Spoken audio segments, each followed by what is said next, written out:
Hi, everybody. Here we're presenting the topic of UTD International Student Support Webinar. Welcome to the space. We're going to start by introducing ourselves. Hi, I am Dr. Claire Zhao. I'm from the Student Counseling Center. It is really nice to meet you all virtually. Hello, everyone. My name is Tamara West, and I am a program coordinator in Intercultural Programs Office. And hi, I'm Sean Stewart. I'm the Advising Services Specialist with the International Student Services Office, and I'm super glad to be here this morning.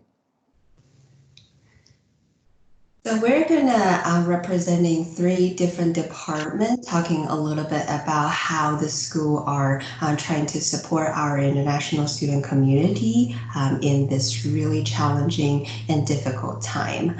So first of all, I'm gonna spend a very short period of time talking about the things we wanted to address from the mental health side.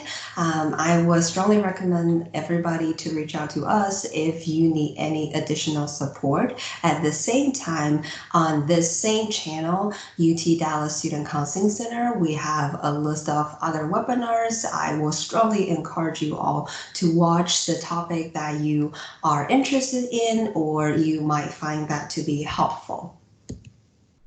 Okay, first of all, I wanted to start by validating some common reactions you have in this really stressful time.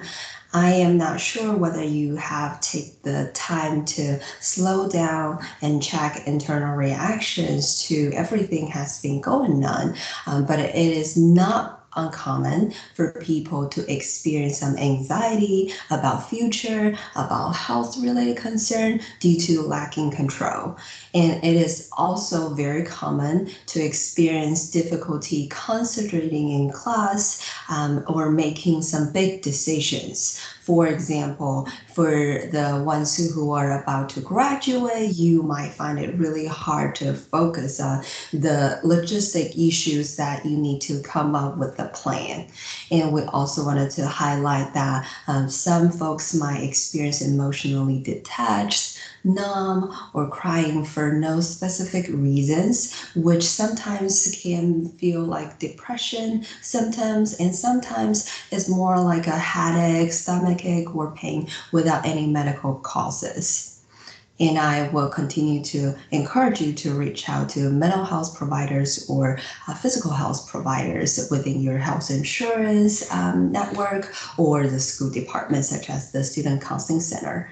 And some of you may have experienced some changes in sleep, or appetite that may look like sleep a lot without feeling well rested, or sleep too little, having difficulty falling or maintaining sleep. Regarding eating patterns, because we're having this change of routine, some of you may constantly skip meals or eating until you feel uncomfortably full. So I will strongly encourage you to watch the our video clip on common reactions to challenges during COVID-19 outbreak for more suggestions for self-care, for mental health care and physical health care. And also I've talked with students who may have experienced some anger, feeling irritated because of lack of control, not having sufficient information, or even lacking trust in the system or other people.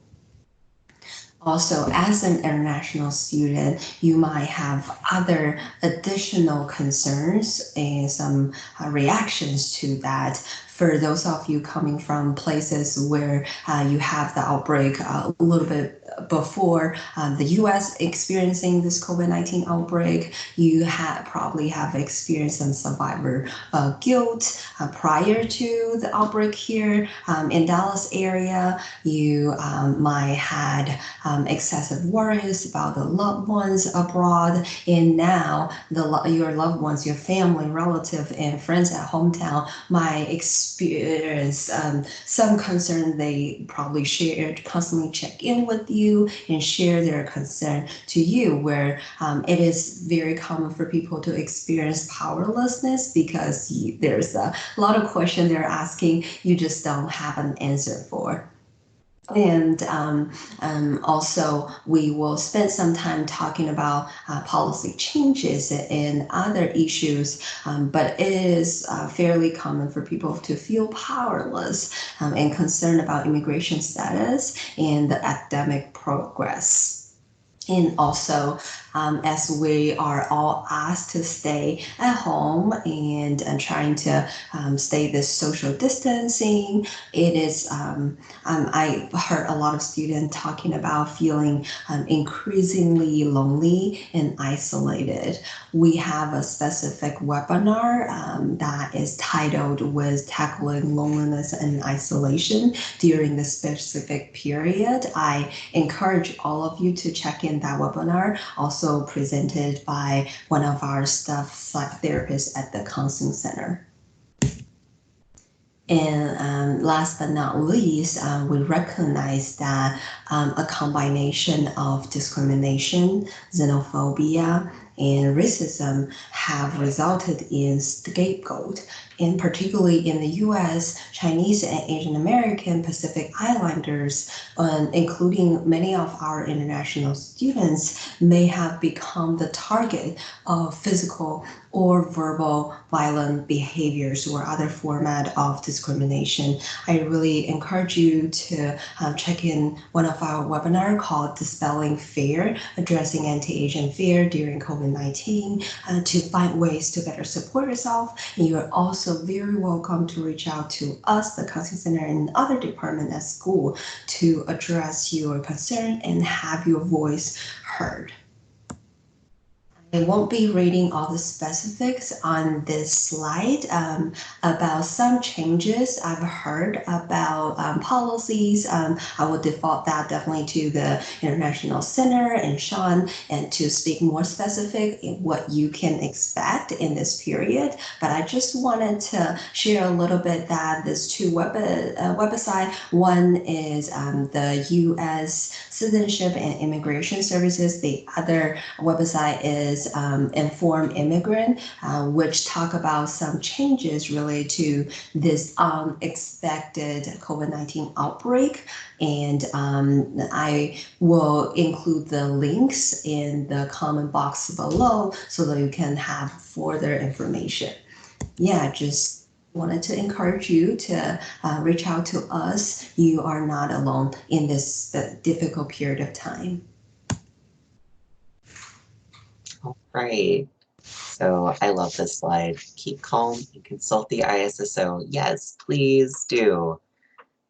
We are still advising. We are still open, just not physically. So even though our office is closed, we are still doing appointments. So you can schedule a time.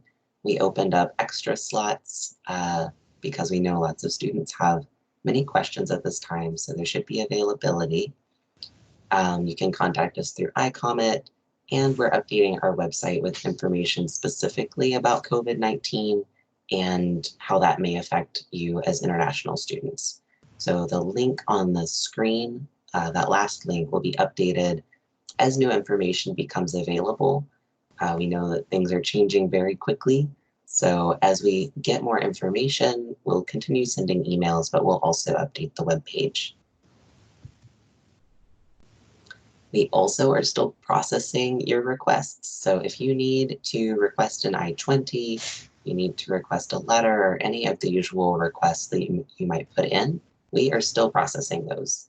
And we're still mailing documents out to you, whether that's a document that we issued for you or if it's something from USCIS that we received for you. Those are still happening. There might be a little bit of a delay compared to our usual processing times. So just watch for our confirmation email.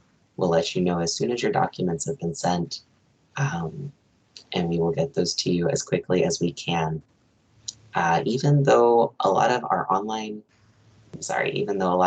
in-person workshops have been canceled for the semester, the mandatory workshops that you need to complete for CPT and OPT applications are online through iComment.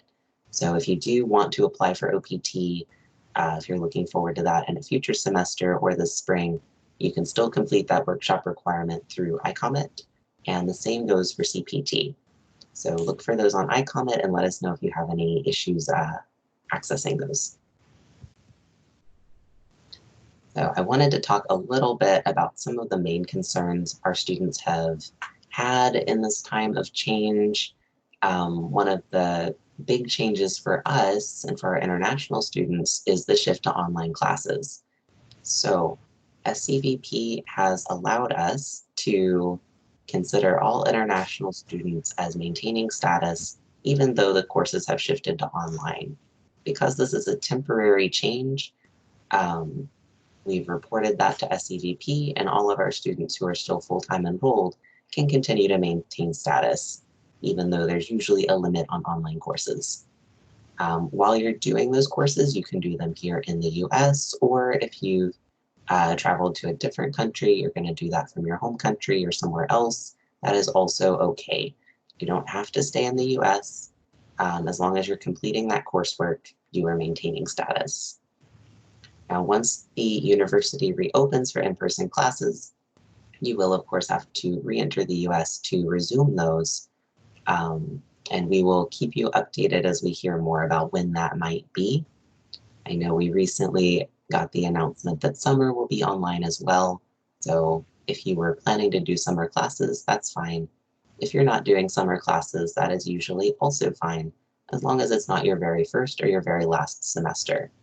As always with enrollment questions, I know it can be a little confusing. So if you're not sure if you're maintaining your enrollment requirements, please reach out to us. You can schedule an appointment and we'll talk about it, or you can send us a message through iCommit and we can look at your record with you. Just as a final note about maintaining status, you always have to report changes in your home address within 10 days of any change. So that's been a requirement that you should be familiar with. We know that a lot of students may be moving right now, either moving off campus or finding different living situations. So I know it's a crazy busy time. As you navigate that, just remember to report that change in Galaxy so that we can update your record. Right, another hot topic right now, of course, is travel. Should I travel? Should I go home? Should I stay here? So we can't tell you what you should or should not do. We can just sort of tell you about some things to consider and help you come to that decision. So just as with the enrollment requirements, if you have specific questions about your situation and travel, please reach out to us. We are here to talk with you. Some things you might want to keep in mind if you are planning to travel outside the US. The first thing is that whenever you do come back into the country, you will need a valid F1 visa. So that is the same as it always has been. You do not have to have a valid visa if you're staying inside the US, but if you're going to travel out and then come back in, you will need that valid visa at the port of entry. Right now, the US embassies and consulates abroad are closed for processing due to the COVID-19 outbreaks. I'm sure that will change and more information will become available in the coming months. So as you plan to travel home or somewhere else, just keep in mind that if your visa is not valid or will not be valid when you plan to come back, you'll need to make arrangements to renew it. And you may have to monitor the embassy or consulate website or reach out to them to find out when they're going to be open for that. Very similar, your passport also needs to be valid when you re-enter the country. So that can be a little challenging right now, as a lot of government processes may be interrupted temporarily. Some of those, whether you're doing that from your home country or through a consulate here in the US, you may want to check in with those offices and just keep that in mind to check on your passport validity. Another thing, to add a little more uncertainty, is that we don't know what changes there may be with travel restrictions in the coming months. So if you're traveling right now and you're planning to come back, let's say for the fall semester, we don't know what travel restrictions might be in place in July or August, right? So keeping up to date on those, when you start to plan your trip back to the US, you will want to check on the CDC website for travel restrictions and new information, as well as the Department of State website. If you're finding that a little confusing or you're really not sure, you can check with the ISSO and we can also help guide you. But just being aware that those restrictions may change, even if you're able to travel right now, that could change. So if you do end up in a situation where you're not able to travel either out of the country or back in, reach out to us and we can look at your options for maintaining the F1 status. Graduation. So some of our students are graduating this spring, and that's still something to celebrate and to congratulate. It can add some additional layers to your travel plans. So if you are planning to travel out of the US and it's your graduating semester, the last day you could re-enter on that same F1 status is May 8th, unless you have some other basis for maintaining the F1 status, like an application for OPT or changing to a different degree program. But if you're finishing your degree and that's it, you're done, then the last day that that F1 status is in effect, your program completion date will be May 8th. So if you wanted to re-enter the US for that 60-day grace period, you would need to do it before May 8th. Now, right now, the university registrar has told us graduation ceremonies are going to be rescheduled, but we don't know when. So I've put the link here on the slide where you can check on that for the commencement schedule. If the commencement is going to be later, which it looks like that is probably the case, then you could consider coming back in on a visitor visa for the ceremony. That is an option. So just keeping tabs on those changing circumstances, but keeping in mind the program completion date.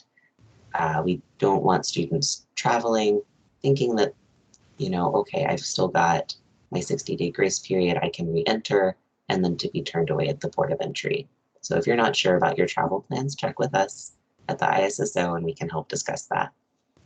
I mentioned briefly OPT. So when you're applying for OPT, that can be a bit of a stressful time. It might be more stressful now because of these additional concerns. So some things to keep in mind for applications for OPT. You will need to be inside the US when you apply. You have to apply from a US physical address. After you apply for OPT, you can travel, but you would not be able to re-enter the US until you've received your EAD card and you have offer of employment. So that can make it a little challenging to manage your application from outside the US. Additionally, if USCIS sends any notifications or a request for evidence, that can be challenging to respond to from abroad. We have not heard yet from USCIS what sorts of changes they may or may not have regarding the OPT process. Right now, it's just the same process as usual. So again, I know I've said this several times because I mean it. If you have concerns, if you have questions, reach out to us. We are here to support you. And you all are welcome to take a screenshot of all the links, and we'll also try to put all the links below. Okay, well, good morning, everyone. Please forgive me, I have a little bit of a cough, so if you hear me coughing in the video, I'm mostly fine. But I was just listening to the wonderful information, and I just want to encourage students that we are here to support you. Even at this time when, we might not know what is going to happen tomorrow or the day after. One thing that I would just like to encourage our students is to know that UT Dallas will always be here and will always have our support services open to our students. That is very important to us. So, from the Intercultural Programs Office perspective, it's very interesting for us because some of you, if all of you should know by now, our main responsibility is to plan programs and activities for students. And it's been interesting being off campus. We're all kind of readjusting. But I would like for students to know that at this time, you might be thinking about, the dreams that you came to the States with, your hopes, your plan, and everything. Just know that those things, still hold on to them. And as Sean said, from ISSO, make sure to reach out to them if you have any questions about immigration. And also, please reach out to the Student Counseling Center so they can advise you at this time. So the information that we wanted to share from our department kind of has to do with, at least the first slide that's on the screen, is kind of reaching out to students that have their spouses and have their children here with them. As you know, when students come to study, they sometimes take their families with them. And, family support is important at this time. So we just kind of put some information that we thought might be helpful to those students, and anyone else, even if you don't have a family, might be helpful to you as well. So as of now, last time I checked, the New York Public Library currently has free books to download. So if you are interested in catching up on some reading at this time, if you have extra time, you can check out the New York Public Library for their resources. Also, great news, there are some school districts that are offering free meals to qualified children. And I will clarify that statement. Qualified children means that if you have a child that is a student in that particular school district. So for example, if you have a child that is a student in the Garland ISD school district, then Garland ISD, they have free meals for qualified students. So as of last time I checked, the school districts that were doing the free meals program for qualified students were Garland ISD, Dallas ISD, McKinney ISD, and Frisco ISD. So, if you have a student that usually gets free lunch at that school, at that particular ISD, then those ISDs are still continuing the program in order to support children at this time. And also another option, if you do have, your kids at home with you and they're kind of asking you for some ideas of things that they can do in the home or just kind of want to spend some time together with you, well, we recommend to check out Amazon because they are currently offering free shows for kids. So yes, you probably will have to have an Amazon account, but there will be a lot of entertainment there and also educational programs as well so that your child can have fun and learn at the same time. Okay, and on to the next slide. So as far as we know, as I said, as students, you came here with your dreams and your hopes and your plans, and no one kind of predicted this scenario of us being at home. But needless to say, there are still a lot of services that are still being continued. For example, JSOM Business English class. Some of you might know of the JSOM business classes that they have. I think they have about like 3 different programs that they do over in JSOM. But they're still continuing their classes online. I think they're doing I think they might be doing it via WebEx, although I'm not 100% sure the platform that they're using. But if you do want to, use this opportunity because, as Sean said, some of you will be graduating and wanting to go into OPT. And so these business English classes are specifically geared towards, going in towards the professional environment. So reach out to JSOM, the individual that is in charge of that. His name is Aaron Cummins, and you can email him, aaron.cummins@UT Dallas, and he can give you more information as to the times. And I think we also have the dates and times on our Instagram if you're interested in those classes. They have them weekly. Also, Big Howdy, they usually did their English classes on a weekly basis, and they are continuing to do so virtually as well. So if if you're feeling bored and you kind of want to practice your English or really just want to talk to someone, then definitely English class will be a good way to keep up the conversation. Some other services and resources that I found out about is that, and this is of the last time I did my research, that there were free Wi-Fi services being offered by certain internet providers.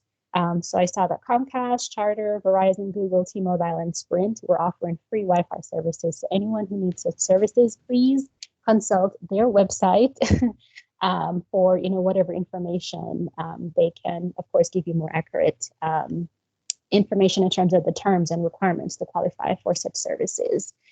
Another bit of note that we wanted to share with students is that at this time, and really all throughout the year, unfortunately, there are individuals who do try to take advantage of others that they feel, might not be in the know of something. So just please be very careful of scams at this time.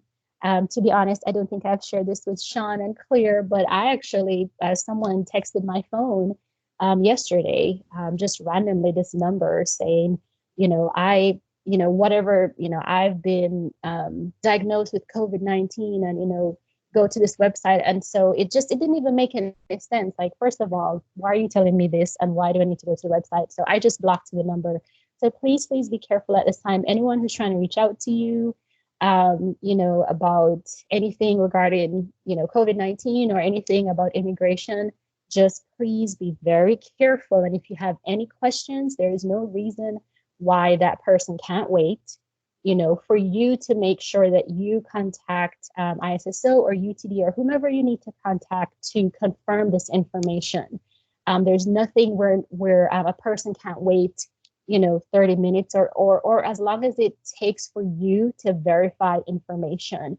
So please, at this time, don't be panicked if anyone reaches out to you and tries to scam you into something that is too good to be true. So just be mindful of that. And last but not least, we have some good news. So as some of you might know, iWeek was actually originally slated to be held this week. So today would have been talent show day. Yay. But, it will not be in person. But the Intercultural Programs Office will be doing a virtual edition of iWeek. And so we are working on our promotional stuff. And so once we have everything finalized, we will be sending this information out to you. So just stay tuned on our social media pages and or Facebook and our Instagram to learn more details about iWeek and how you can participate in iWeek. Another a resource that I found for everyone is that LinkedIn was offering free learning courses. So I thought that this might be very apropos, especially for students who are going to be graduating and planning to go out into the professional workspace to check out the LinkedIn free learning courses. And also, I saw that U-Haul was offering 30 days of free storage for students. I'm not quite sure what the terms are on this or the requirements are for this, but I would suggest just going to their website. I know a lot of students, I'm not sure what their movements are going to be at this time in terms of transitioning from one place to another. But if you do need, just a space to hold your things until you maybe kind of sort things out, then U-Haul has an offer that you might be able to take advantage of. So those are the resources that we found. And if you do have any further information or if you do have questions, just feel free to email us. We are open at icprograms@utdallas.edu, and we'll be happy to help you. And yes, and this concludes our presentation, our webinar this time, and we'll just continue to encourage you to reach out all of us if you have any questions, concern, you need us report.